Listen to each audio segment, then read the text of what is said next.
Hi friends. இப்பெல்லாம் bank பேர சொல்லி நிறைய ஸ்கேம் நடந்துகிட்டே இருக்கு. இதை தடுக்கிறதுக்காக தான் ஆர்பிஐ ஒரு சூப்பர் மெத்தட கொண்டு வந்திருக்காங்க. அடுத்து உங்க நகைகளை அடமான வச்சு பேங்க்ல கோல்டு லோன் எடுத்திருக்கீங்களா? இந்த ஆர்பிஐ போட்ட புது ரூல்ஸால உங்க நகை ஏலத்துக்கு போறது கூட வாய்ப்பு இருக்கு.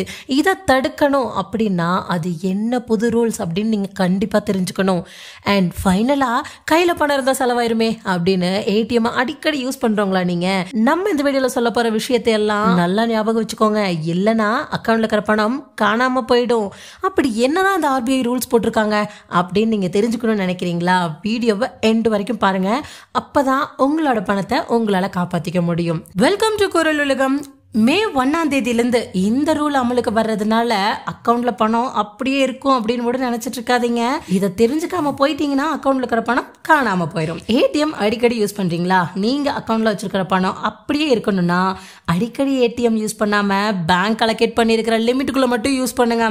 நீங்க அக்கௌண்ட் வச்சிருக்கிற பேங்கை தவிர வேற எந்த பேங்க் ஏடிஎம் யூஸ் பண்ணணும்னாலும் 3 டைம் மட்டும்தான் ஃப்ரீயா யூஸ் பண்ண முடியும். அதாவது நீங்க HDFC பேங்க்ல அக்கௌண்ட் வச்சிருக்கீங்க, ஆனா பக்கத்துல SBI பேங்க் ஏடிஎம் தான் இருக்கு. நீங்க அதுல பண்ற டிரான்சாக்ஷன் 3 டைம் மட்டும்தான் ஃப்ரீயா இருக்கும். அதுக்கு மேல பண்ற ஒவ்வொரு டிரான்சாக்ஷனுக்கும் 20 to 25 ரூபாய் வரைக்கும் சார்ஜ் பண்ணுவாங்க. நீங்க அக்கௌண்ட் வச்சிருக்கிற பேங்க்ல எடுக்கணும்னாலும் 5 டைம் மட்டும்தான் ஏடிஎம் ஃப்ரீயா யூஸ் பண்ண முடியும். அதுக்கு மேல அதுக்கும் சார்ஜ் தான். அது மட்டும் இல்லாம பேலன்ஸ் செக் பண்றது, மினி ஸ்டேட்மெண்ட் எடுக்கிறது, இது எல்லாத்துக்குமே ஃபர்ஸ்ட் 6 ரூபாயா இருந்தது தானே, இப்ப அதை 7 ரூபாயா மாத்திட்டாங்க. அடுத்து பேங்க்ல மினிமம் பேலன்ஸ் மெயின்டைன் பண்ணல அப்படின்னாலும் அதுக்கும் பெனால்டி சார்ஜ் பண்ணுவாங்க. இது அந்த பேங்க் எங்க லொக்கேட் ஆயிருக்கு அப்படிங்கறத பொறுத்து மாறும். அதாவது ரூரலா அர்பனா இதை பொறுத்து. நெக்ஸ்ட் பேங்க் ஸ்கேம் தடுக்க புது மெத்தட கொண்டு வந்திருக்காங்கன்னு சொன்னோம்ல, அதுதான் பாசிட்டிவ் பே சிஸ்டம், PPS மெத்தட். இதைத்தான் நடைமுறைப்படுத்த போகுது ஆர்பிஐ. அதாவது 50,000க்கு மேல செக் தரீங்க அப்படின்னா அதை யாருக்கு இஷ்யூ பண்றீங்களோ அவங்கள பத்தின இன்ஃபர்மேஷன் அண்ட் டீடைல்ஸை பேங்க்குக்கு மின்னணு மூலம் தெரியப்படுத்தணும். இது மூலமா பேங்க் ஸ்கேம்ல இருந்து நீங்க எஸ்கேப் ஆகலாம். கோல்டு லோன் எடுத்திருக்கிறதுலயும் ரூல் ஏதோ மாத்திருக்காங்களே அப்படின்னு சொன்னீங்களே, அது என்னன்னு தானே கேக்குறீங்க. கோல்டு லோன் எடுத்திருக்கீங்க அப்படின்னா அதை திரும்ப கட்டுறதுக்கு 2-3 வழிகள் இருக்கும்ல. ஃபர்ஸ்ட் அதை பத்தி நம்ம பாத்திரலாம். ஃபர்ஸ்ட் EMI, அதாவது மாசம் மாசம் வட்டியும் முதலும் சேர்த்தே கட்டிட்டு வர்றது. லோனோட ஆயுட்காலம் முடியும் போது கடனும் முடிஞ்சிடும். ரெண்டாவது வட்டி மட்டும், மாசம் மாசம் வட்டியை மட்டும் கட்டுவோம். லோன் டென்யூர் முடியும் போது அசல் தொகையை கட்டி நகையை மீட்டு. மூணாவது புல்லட் ரீபேமெண்ட். 1 வருஷம் லோன் டென்யூர் அப்படின்னா அந்த 1 வருஷம் முடியும் போது அசல் பிளஸ் வட்டி ரெண்டையும் மொத்தமா ஒரே டைம்ல கட்டி நகையை மீட்டுக்குவோம். நாலாவது ஓவர் டிராஃப்ட். நீங்க அடகு வைக்க போற நகைக்கு ஒரு 2 லட்சம் சாங்ஷன் ஆகுதுன்னு வைங்க. 2 லட்சத்தை எடுக்காம வெறும் 50,000 மட்டும் எடுத்து அதுக்கு மட்டும் வட்டியை கட்டிட்டு வர்றது. இப்ப இதுல என்ன ப்ராப்ளம் இருக்கு? அப்படி என்ன இந்த புது ரூல்ஸ் நம்மள பாதிப்படைய செய்ய போகுது அப்படின்னு நினைச்சீங்கன்னா அந்த டைப்பை பார்க்க போறோம். ஃபர்ஸ்ட் எல்லாம் நகையை அடகு வச்சு லோன் எடுத்தா என்ன பண்ணுவோம்? அவங்க கொடுத்த டென்யூருக்குள்ள அசலை கட்ட முடியல அப்படின்னா வட்டியை மட்டும் கட்டிட்டு நகையை திருப்பி மறு அடகு வச்சிருவோம் இல்லையா? இதுக்கு ஆப்பு வைக்கிற மாதிரி தான் ஆர்பிஐ ஒரு ரூல்ஸ் கொண்டு வந்திருக்காங்க.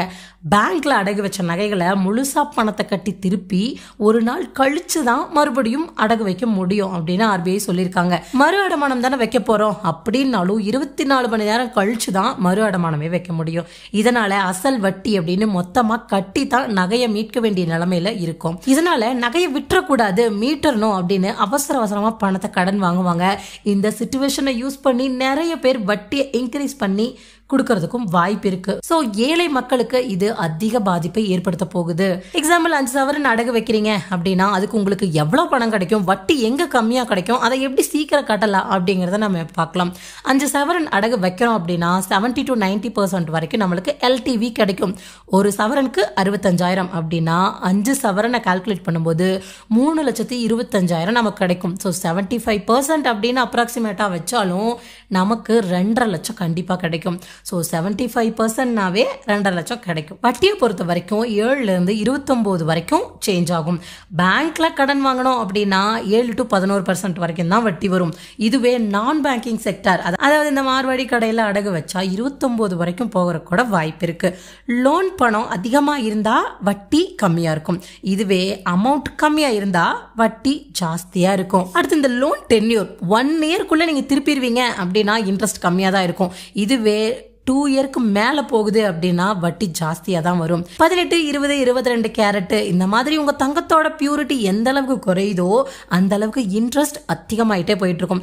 ஸ்டார்டிங்ல சொன்ன மாதிரி இந்த 4 டைப் ஆஃப் ரீமவுண்ட்டை பொறுத்து தான் வட்டியே சேஞ்ச் ஆகும். இப்போ நம்ம இந்த வீடியோல சொன்ன மாதிரி ஆர்பிஐ கொண்டு வந்த கோல்டு லோனோட ரூல்ஸும் அண்ட் ஏடிஎம் எத்தனை தடவை நம்ம யூஸ் பண்ணிக்கலாம், எந்த அளவுக்கு ஃப்ரீயா யூஸ் பண்ணிக்க முடியும், எல்லா டீடைல்ஸும் உங்களுக்கு தெரிஞ்சிருக்கும். இதை மனசுல வச்சுட்டு ஒவ்வொரு தடவையும் யூஸ் பண்ணுங்க.